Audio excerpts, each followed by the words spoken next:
안녕하세요, DI의 진세입니다. 오늘은 한국 오버워치 중계진 막내 해설 창식님이랑 얘기 나눠보겠습니다. So what is going on YouTube? Today we are going to talk about a problem in Overwatch that most Korean players are thinking about, as well as the upcoming tournament with good-looking Korean commentator Changsik, who is in charge of the OWCS Korea. So without further ado, let's get into it.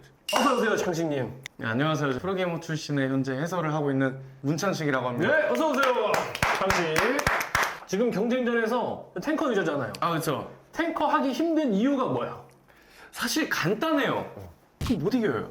공격적으로 해도 탱커 혼자서 뭔가 변수를 만들어내기에는 뒷라인의 체급이 너무나도 좋아진 상황이고, 뒷라인이 견디기가 쉬워졌고, 그렇기 때문에 교환이라든가 변수가 잘 허용되지 않는다. 그 말은 즉슨 내가 들어간다고 하면은 우리 팀의 뒷라인, 뭐 딜러, 힐러 측에서 뭔가 얹어줘야 되는데 그게 이게 잘 경쟁전에서 이루어지지 않는다. 좀 힘들다. 네.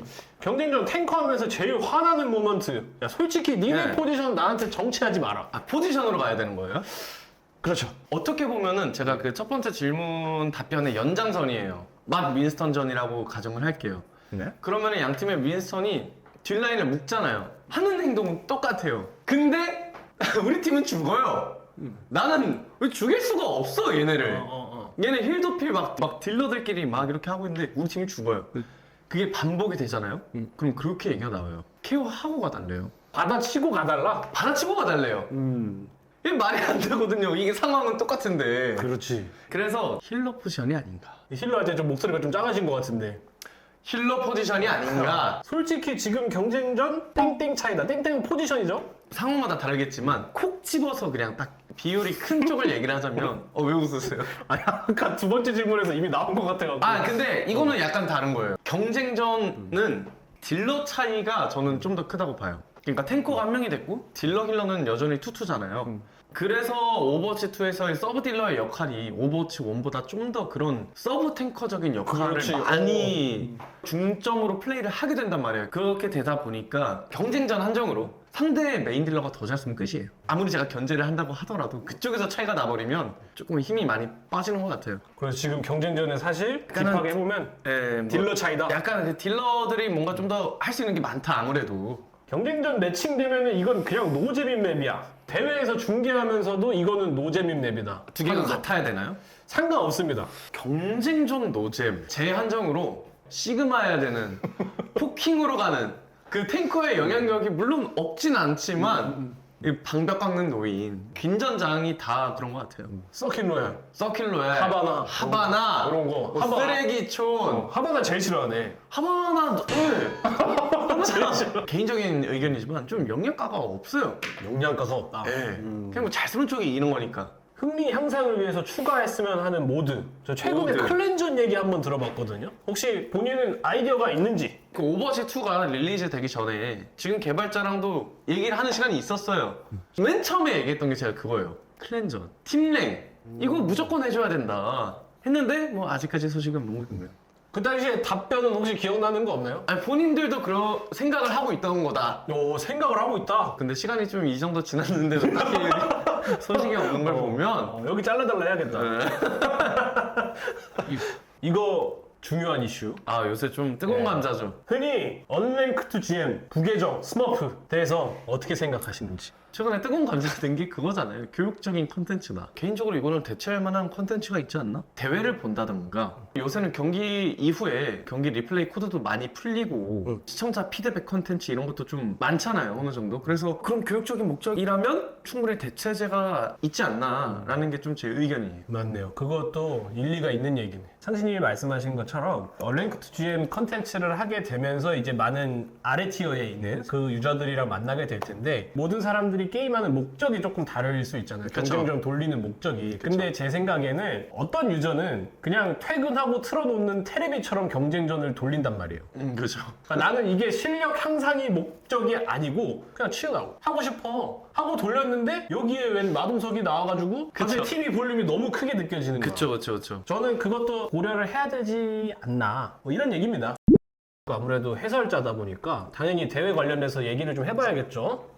OWCS에서 팔콘 대 크레이지 라쿤. 이제 댈러스 메이저에서 두 팀이 또 한 번 더 만났잖아요. 그렇죠. 그렇죠? 이 두 팀이 이제 분명히 차이점이 있을 텐데 이 양 팀이 어떤 부분을 좀 보완해서 댈러스 메이저를 준비했을 거라 생각하시는지. 제가 느끼기에 팔콘 같은 경우에는 조금 더 그런 공격적인 조합으로 팀 단위로 이렇게 들어가게 되면은 그거를 받아치는 상대팀 입장에서는 메인 딜러의 딜각이 지워지고 받아치기 급급하잖아요. 팔콘이 그런 걸 준비를 많이 해왔다라고 느꼈고 현재 메타에 맞는 그런 조합은 뭐 팔콘, 크레이지 라쿤 둘 다 준비를 해왔지만 어느 정도 차이가 났던 부분 중에 하나는 결국 그 립 선수의 메인 딜러 기용하는 측면에서 메인 딜러가 약간 힘들 것 같은데? 라고 하는데 샷으로 뚫어버리니까 결국 그 부분에 있어서의 좀 차이가 좀 나지 않았나. 준비를 하더라도 탈론 입장에서 그러니까 탈론이 아니고 언제적 팀을 죄송합니다. 형님 지금 미안합니다. 탈론이 그때 셌죠. 네. 예. 많이 맞았었나 봐. 스크림하면서. 여튼 팔콘 입장에서는 확실히 그 립 선수의 히드 스캔이 무서울 수 있으니까 그거를 이제 견제를 하는 위주로 준비를 많이 했을 것이다. 그쵸. 뭐 팔콘도 뭐 프로퍼 선수, 스토커 선수 이 두 선수 다 메인 딜러를 못하는 선수들이 아니에요. 아니죠. 잘해요. 다만 상대가 립일 뿐. 그렇지. 그게 점점인데 상대가 립일 뿐. 상대적인 거예요, 늘. 그렇지. 이어지는 대회에 관한 얘기인데 이제 사우디 리그 진출 아시아 팀이 벌써 정해졌죠? 그쵸. 네 팀이 예티, FTG, 팔콘, 크레이지 라쿤. 그 네 팀 경기 보면서 관전 포인트 그리고 러시 감독님이 지금 중국 팀으로 맞아요. 이끌고 계시면서 중국 팀 상대로 요 네 팀 저력 비교해 보면 한국 네 팀 관전 포인트를 말씀드리자면 이 네 팀 같은 경우에는 이 네 색깔이 다 달라요. 예티부터 말씀을 드릴게요. 예티는 진짜 이렇게까지 공격적일 수가 있나 싶을 정도로 정말 저돌적인 팀이에요. 플래타님이랑 페이트님 그쵸? 계신 네. 이 팀의 성향 자체가 들어가 난전 유도해 거기서 이기면 이기는 거야. 피지컬 싸움. 그 위주로 좀 화끈하게 풀어가는 팀이 예티라고 생각이 들고요. 반면에 FTG 이 팀은 정말 단단하고 묵직해요. 받아치는 거를 정말 너무 잘해요. 특히 그 베르나르 선수가 기복이 없어요. 기복이 거의 없는 선수라서 단단하게 중심을 잡아주다 보니까 팀원들도 조금 안정감을 느끼게 플레이가 가능하죠. 또 딜라인의 바이올렛 선수가 그 역할을 잘 보조해주고 있고 이 FTC는 그 단단 묵직한 그런 매력이 있다. 그리고 팔콘은 라인업부터 보시면 저는 이거 팔콘 팀이 창단됐을 때부터 계속했던 얘기인 게 돈으로 팀을 만들면 어디까지 할 수 있는지 보여줄게. 어떤 메타가 오더라도 유동적으로 로스터 변동이라든가 메타의 변동이라든가 이런 거를 무리 없게 그냥 늘 적응이 됐고 그거를 늘 최정상 수준으로 유지할 수 있는 매력이 있는 게 팔콘 팀인 것 같아요. 크레이지 라쿤은 결이 비슷하지만 팔콘이랑 비슷하지만 거기에 공격적인 템포를 한 두세 방울 더 얹으면 이 팀이 돼요. 그럼 공격적인 성향과 더불어서 그 한 방을 그 막힌 혀를 뚫어주는 듯한 그런 플레이가 좀 더 시원시원한 느낌이 들죠. 크레이지 라쿤은 애초에 그 팀 자체가 공격적이고 빠른 템포 위주로 좀 풀어내는 것도 있고요. 중국 팀 한번 어떻게 생각을 하고 계신지. 되게 재밌는 게 구시에 선수가 있다 보니까 공격적으로 풀어나갈 거란 말이에요. 또 러시 감독님도 들어가 계시잖아요. 그렇죠. 러시 감독님은 제가 봤을 때 닉네임 그 이름값에 제일 좋아하시는 감독님 중에 한 분이라고 저는 생각이 드는데 의사소통이 결국 얼만큼 잘 될 것인가가 저는 되게 중요한 포인트라고 생각이 들고 로스터로만 딱 놓고 봤을 때는 팔콘과 크레이지 라쿤을 이길 거란 생각은 안 들어요.